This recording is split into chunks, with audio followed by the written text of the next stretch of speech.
Hey, you guys, it's your girl Dominique. Y'all know I'm just here today to give positive words. All right, y'all. So today's positive words is losing it all. Losing it all, y'all. Let's talk about it. I love, for those of you that's been watching me for a while, I love when I have like a story or something that connects to my personal life that can relate to the audience. So they're like, girl, that's me, or girl, I done been there. So peep game, y'all. Um, Losing it all reflected to a time in my life that I felt that I was comfortable. But taking a few steps back, I don't feel that we can talk about losing it all unless we're talking about gaining it, right? You can't lose something unless you once won something or you once gained something. Cited to church one Easter Sunday. And as I said before, previous times before on the internet, I felt like I had an encounter in church. And I took what I felt in church and I put it into my real life. Like I made certain changes in my life.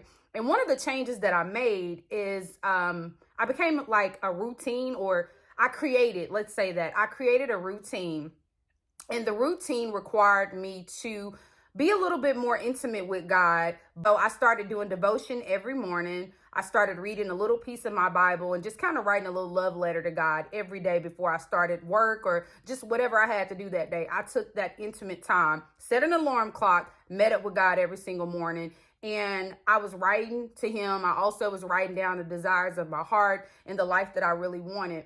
And believe it or not, God is amazing, right? He's better than better, right? So God started granting me the desires of my heart, and it blew my mind, like to the point that it made me want to do other activities such as fasting. One thing that I did, my mama probably laugh at when she see this video, but one thing I did when I was trying to develop this relationship or this bond with God, like I would do some crazy fasting. I'll turn my phone off, TV's off at 3. And, instead of watching TV, instead of doing something that I love to do, I would like read my Bible, write in my journal, listen to church music, just try to find a way to honor and worship God rather than doing the things that I enjoy.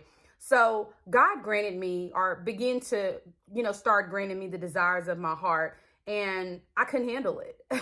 I'll be honest. You know how I know y'all heard this saying a lot from a lot of different people, like God give you the things that you want just to see if you can handle it, just to see, will you remember him?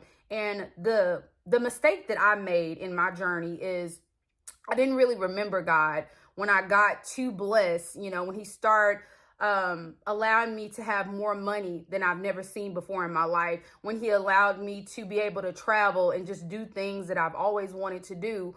It became an excuse on my end, like, oh my God, when am I going to have time to do devotion now? When it was a routine, you see what I'm saying, that I created in the beginning, that I'm okay with setting an alarm clock early in the morning before the world even wakes up so I can meet with God. I want to be able to meet with him first, because I feel like if the spirit is inside of me, I'm prepared for whatever is going to come at me that day, how to react to certain situations, what to respond to. And on topic with this, I don't want to lose you guys with just kind of exposing that bit of my life. I lost everything, every desire that I wanted.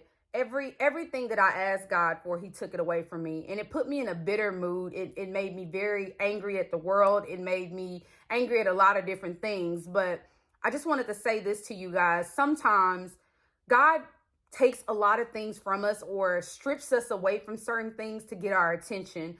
I want you guys to take from my story, whatever routine that you have with God, if you listen to your church music going to work, if you pray on your way going to work, if your downtime is not until nighttime when your family is asleep, and that's the time that you can pull out your Bible, or that's the time that you can pull out your devotion book, or that's the time that you actually can just lay your burdens on God's shoulders so you can sleep peacefully at night. Whatever the case may be, don't stop your routine, no matter how blessed God starts blowing your mind, giving you opportunities that you never thought that you could have, moving you to places to expose you into rooms so you can become better. That thing that you always wanted to create. Don't forget about the provider. Don't forget about the source. We're all amazing people. We all have the power to be whatever we want to be, to become whatever we want to become. But you can't have all those things and forget about the giver. You can't be effective. You can't be successful if you don't acknowledge the giver, the person that allows you to be successful, the person, you know what I'm saying? The person that allows you to have all the things that you want. So don't lose it all getting too comfortable. Do not lose it all getting too comfortable. Don't forget about God, and he won't forget about you. So I'm a true believer that if you put God in all things, he will bless you in all areas. So anyway, losing it all, y'all. I hope that y'all enjoyed it. I'll see you guys next time. Bye.